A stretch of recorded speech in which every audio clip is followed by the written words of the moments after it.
long before our time.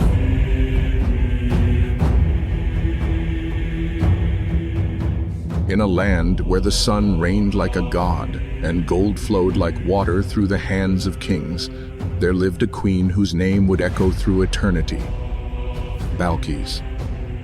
Her palace was carved from the mountains of Yemen, its pillars kissed by sunlight, its courtyards filled with incense and jewels. No kingdom matched her wealth. No ruler matched her wisdom, and no one, not even the birds of the sky, could escape her gaze. Every morning, the city of Saba would gather before her throne. Priests dressed in gold robes would raise their hands to the sky, their voices calling out to the burning sun, "O light of the heavens, O giver of life." And then, the queen herself would rise, tall, majestic, draped in scarlet and gold. She would walk toward the altar, and before the eyes of her people, she bowed to the sun. But somewhere beyond the desert winds, someone was watching. A small bird, the hudud, one of the scouts in the mighty army of Prophet Sulaiman, flew high above the mountains, searching for news, searching for truth. It saw everything. The temples, the soldiers, the crowds bowing to a fireball in the sky.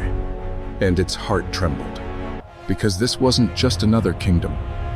This was a realm that had turned from its creator to worship his creation. The hudud knew it had found something greater than gold, a message that would shake the thrones of men and jinn alike. Meanwhile, far away, Prophet Sulaiman, the king of all creation, stood among his army of men, beasts, and jinn. The ground quaked beneath their feet. The sky trembled with unseen wings. He looked around and asked, "Where is the hudhud?" At that moment, the destiny of a queen and a prophet began to intertwine. From a single bird's flight, a story was born, one that would bring the most powerful woman on earth to bow before the one who created the sun she once worshipped. This is the tale of Balqees, the queen who ruled empires, commanded armies, and yet found her true throne only when she bowed to the light of Allah. We relate to you the best of stories, revealed in this Qur'an. Though before it, you were among the unaware. The morning sun rose over a kingdom unlike any other. The banners of Prophet Sulaiman waved across the horizon, and below them stood an army that defied the imagination of men. Humans, jinn, birds, and beasts, all gathered in perfect harmony. Their ranks stretched far beyond sight. Their hearts moved to one command: obedience to Allah and his prophet. Among them were soldiers with steel and soldiers with wings. Even the winds themselves were part of Sulaiman's command, carrying him wherever he willed. It was an army of faith and might, one that no king on earth could ever equal. As Sulaiman inspected his legions, he noticed something. The ranks of the birds were not complete. His eyes narrowed slightly, and the whispers began among the creatures. Hudhud is missing. Where is the hudud? The prophet's gaze swept across the sky. No trace of his scout. The hudud's absence was no small matter. It was the eye of the air, the messenger of the unseen. And so, the prophet, wise and just, spoke. What is the matter that I do not see the hudud, or is he among the absent? I will surely punish him severely, or I will slaughter him, unless he brings me a clear reason. Even the army fell silent. Even the wind stopped for a heartbeat.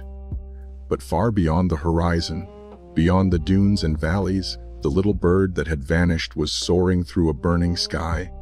The hudud had flown farther than ever before. It had followed a strange light that called to it from the south, a shimmer that rose from the sands like fire. For days it traveled, its wings trembling with exhaustion, until finally, the land of Saba unfolded beneath it, a paradise of gold and gardens, a city built upon power and pride. From high above, the hudud saw the roads of marble, the rivers of silver, and at the heart of it all, a palace whose roof glittered brighter than the morning sun. He perched upon a tree and watched. The people were gathering below, their faces turned toward a great courtyard. Then came the sound, deep drums, and the rhythm of hundreds of voices chanting in unison. He looked closer. At the front of the courtyard, a figure appeared, tall and graceful, crowned with gold and wearing garments that shimmered like flame, the Queen of Saba, Balqees. The hudud tilted his head in awe. He had never seen such authority, such calm power. But what he saw next froze his wings. Balqees stepped down from her throne, walked to the altar, and as the drums reached their peak, she raised her hands toward the blazing sun. "O light of life, bless our land and our queen." And then she bowed. Her people bowed with her. An entire kingdom bowed, not to Allah, but to the very creation he made. The hudud's heart shook with disbelief. How could a people of such beauty and knowledge worship the fire in the sky instead of the one who gave it light? He knew what he had to do. He had to return, to fly back across deserts and storms, to bring this news to the Prophet of Allah. But his journey was long and cruel. Winds tore at his feathers, the sun scorched his wings, and hunger gnawed at his small body. Yet his heart, filled with duty, carried him home. Days later, when the army of Sulaiman gathered again, a tiny shadow appeared in the sky. The hudud dove through the clouds, beating his wings with all his strength, until he landed trembling before the Prophet's tent. He lowered his head in shame, but before Sulaiman could speak, the bird's trembling voice broke the silence. "My master, I have seen what you have not seen. I come to you from the land of Saba with certain news. There I found a woman ruling over them. She has been given everything, and she possesses a magnificent throne. But she and her people worship the sun instead of Allah. Shaitan has made their deeds seem fair to them, and turned them away from the path of the truth." Sulaiman's eyes softened, and the anger faded from his face. This was not defiance, it was discovery. He raised his hand gently. "We shall see whether you speak the truth. Take this letter of mine," he said, "and deliver it to them. Then step aside and watch what they return with." The hudud bowed deeply, gripped the sealed letter in his beak, and once again rose into the burning sky, carrying not just ink and parchment, but a message that would soon change the fate of two kingdoms. From a bird's wings, a revelation was about to reach a queen, and with it, the beginning of her awakening. The hudud reached the kingdom once again, exhausted but determined. He flew over the palace gardens, shimmering with fountains and lotus ponds, past marble rooftops and golden domes, until he found her chamber, the room of the Queen of Sheba, Balqees. He waited on the high beams above her balcony, watching as dawn light spilled through her window. Below, the queen slept peacefully, her crown resting beside her bed, her face calm yet burdened by power. In his beak, the hudud held a sealed letter, its parchment glowing faintly with the name of Allah, Bismillahir-Rahmanir-Rahim. He hesitated. How do you deliver a message that could change the fate of a queen? Then, by Allah's will, the wind blew gently through the window. The letter slipped from his beak and fell silently onto the queen's bed. Balqees stirred. Her eyes opened slowly, and the first thing she saw was that letter. Her hand trembled as she reached for it. She looked around the room. No guards, no servants, no messenger. Only the sound of the fountain outside and a strange presence in the air, as if the letter itself was alive. She broke the seal.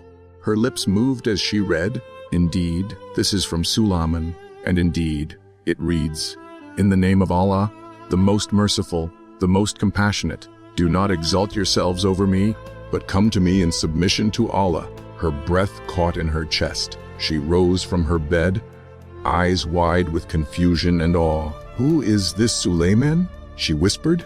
"Who dares write to me like this? And how did this letter enter my room?" She called out, and her guards rushed in, swords drawn. "Who entered my chambers?" she demanded. "Who placed this on my bed?" The guards looked at one another, terrified. "My queen," one said. "No one came. We were awake. The gates were sealed. No messenger entered." Balqees stared at the letter again. Something beyond her understanding had reached her. Not a threat, not a flattery, but an invitation. Within hours, the palace bells rang. A royal council was summoned. In the great marble hall, the lords and generals of Saba gathered before their queen. The air was thick with perfume and anxiety. Balqees stood tall on her throne, holding the letter before them. "Oh, my council," she said, "noble letter has been delivered to me. It is from Sulaiman, and it begins with the words, 'In the name of Allah, the most merciful, the most compassionate. He commands me to come to him in submission.'" A murmur spread across the hall. Pride rose in the voices of her generals. "He calls himself a prophet but speaks like a conqueror," one said. "Let us show him who rules the south." Another added, "Your Majesty, we are powerful. Our armies stretch across the desert to the sea. We will crush this king before he reaches us." But among them sat an elder, a wise advisor who had long served her father before her. He raised his voice softly. "My queen, before we speak of war, tell us who brought this letter." Balqees looked down, her golden bracelets clinking softly. "No one," she said. "I found it upon my bed, as if from the unseen." The hall fell silent. The elder continued, "Then, perhaps this Sulaiman is not an ordinary king. Perhaps the one who sent this letter commands not only men, but the forces of heaven and earth." Balqees exhaled slowly. Her mind raced. A queen must never act from fear. But wisdom demanded caution.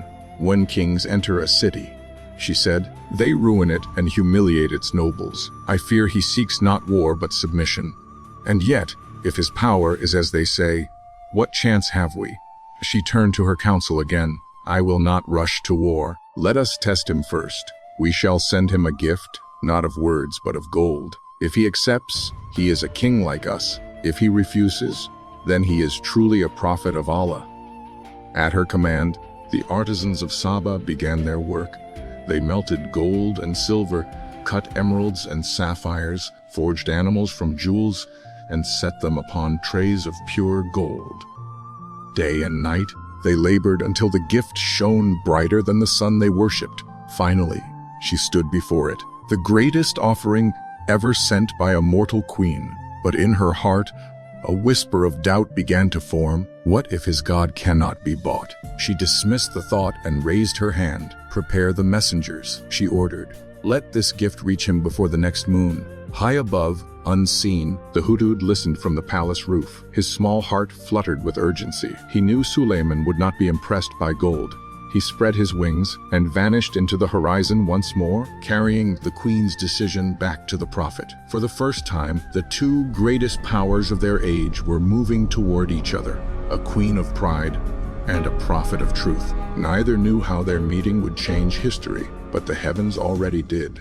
The messengers of Queen Bilqis journeyed for days, crossing valleys and mountains, their camels heavy with gold and jewels. They believed they carried peace in their hands, but in truth, they carried a test. Above them, the hudud soared, its tiny wings beating against the wind, racing ahead to reach Prophet Sulaiman first. By the time the caravan arrived, Sulaiman already knew. He had seen the pride behind their gift, the strategy hidden beneath their kindness. His army stood ready, ranks of men, jinn, and creatures the messengers had never seen before. The lions roared in discipline, the elephants trembled the ground, and the jinn shimmered like shadows of smoke beneath the sun. When the messengers entered, their steps faltered. They had come with wealth, but they were standing before a prophet who ruled the winds and the unseen. The officer of Sulaiman's court received them kindly, and they presented their gifts. A golden tray adorned with jewels, crafted by the finest hands of Saba.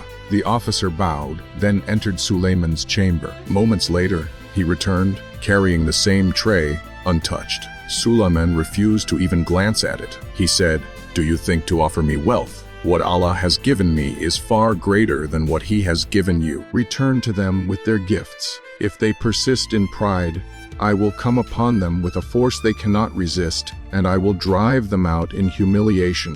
The messengers trembled. They had seen power beyond imagination, and yet there was no arrogance in his tone, only truth, only calm certainty. When they returned to Saba, they found their queen waiting, eyes heavy with worry and wonder. They told her everything: the army that defied nature, the beasts that obeyed his words, and the winds that carried his throne.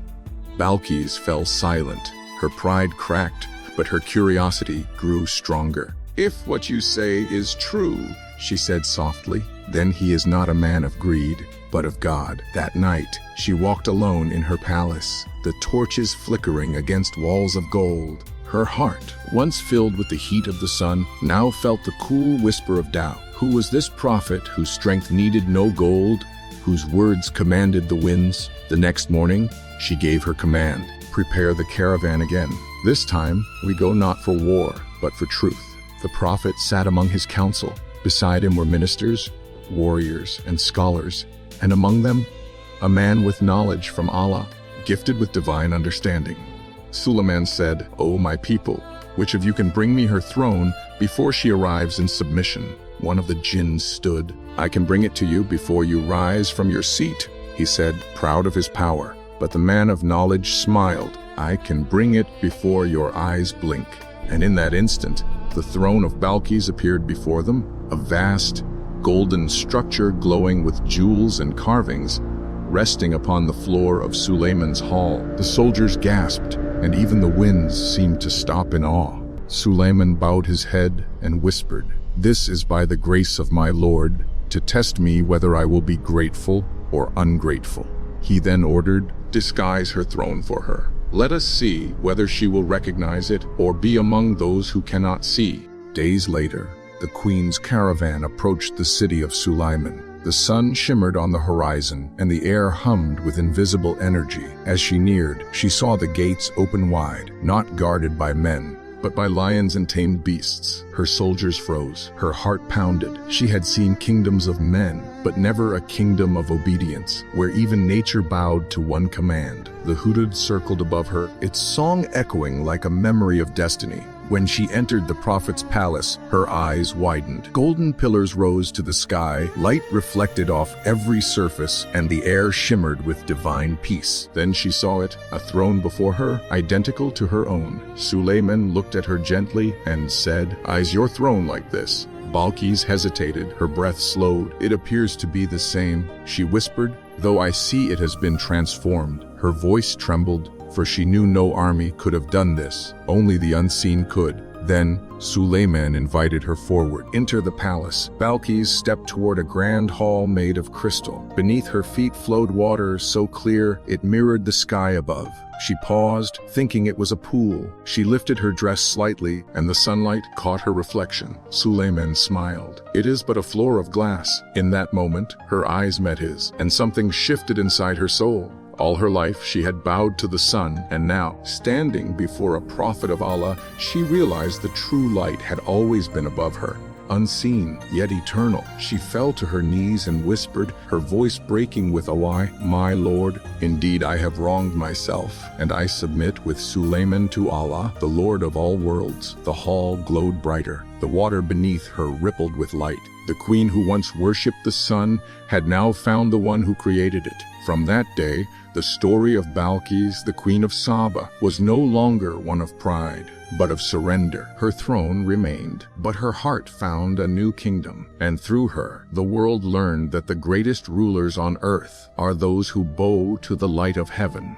The sun rose again over Saba, but this sunrise was different. It was not a god to be worshipped, it was a witness to faith reborn. In the palace where once incense rose to the fireball in the sky, the scent of peace now filled the air. There were no drums, no chants, only the gentle recitation of the name of Allah, echoing softly through the marble halls. Queen Bilqis stood upon her balcony, the golden crown still on her head, but her heart was lighter than ever before. The weight of pride had fallen away, and in its place bloomed gratitude. She gazed across her city, the same streets, the same people. But her eyes saw them anew. She thought of the days when she had bowed to the sun, believing it was the source of all life. Now she knew the light she once worshipped was only a mirror to the one who gave it light. Her people gathered in the courtyard below. This time, there were no offerings to the sun, no priests in golden robes. Instead, the voice of their queen filled the air. "Oh, my people,"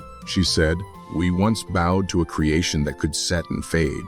But today, we bow to the Creator, to Allah, the one who never fades. The tears shone in the eyes of the crowd. Mothers held their children close. Elders raised their hands toward the heavens. The same city that had once echoed with drums of vanity now trembled with whispers of submission. In that moment, the hudud circled high above the palace, the same small bird whose journey had begun this tale. It chirped joyfully, its wings gliding through the morning light. Below, Sulaiman watched from afar, his heart filled with peace. He had not conquered a kingdom. He had awakened a soul. For true victory is not found in thrones or armies, but in hearts that remember their Creator. Balqees spent her later years not as a queen of gold, but as a servant of truth. Her wisdom deepened, her power became mercy. She ruled with justice, guided by the message of the Prophet who had shown her the light. They say that whenever she walked through her gardens, she would pause beneath the palms and watch the sunrise, not with worship, but with gratitude. She would whisper softly, "I once bowed to you, O sun, but now I bow to the one who made you rise." And from that land her story traveled across the deserts, through generations and tongues, until it reached us. A story not of wealth nor power, but of awakening, because in the heart of every human being there lies a small kingdom, a throne of belief, and upon that throne sits whatever we choose to worship. Balqees reminds us, even the greatest of rulers must one day bow to the truth. As her tale fades into the sands of time, ask yourself, what rules your heart? Is it gold, pride, desire, or the one who created all of them? When you choose Allah, your throne becomes light itself, because the one who guided a queen can guide any soul that seeks him. Balqees' name still lingers, not as a tale of mystery, but as a promise that no matter how far the heart wanders, light will always find its way back. And we had certainly given knowledge to Sulaiman, and they said, all praise is due to Allah, who has favored us above many of his believing servants. Her story became one of the Qur'an's timeless mirrors, showing us that faith is not born from fear, but from understanding, that even in power, one can find humility, that submission is not weakness, but freedom. So, when the world around you blinds you with its light, when pride or pain clouds your sight, remember the Queen of Saba. Remember how she looked at the sun and finally saw the one behind it. And if this story touched your heart, then let it be your reminder. Share it, so that the light that reached a queen may reach another soul searching in the dark. And if you find beauty in these stories, then join us again for more tales that awaken the soul. Subscribe so that the next light may reach you wherever you are.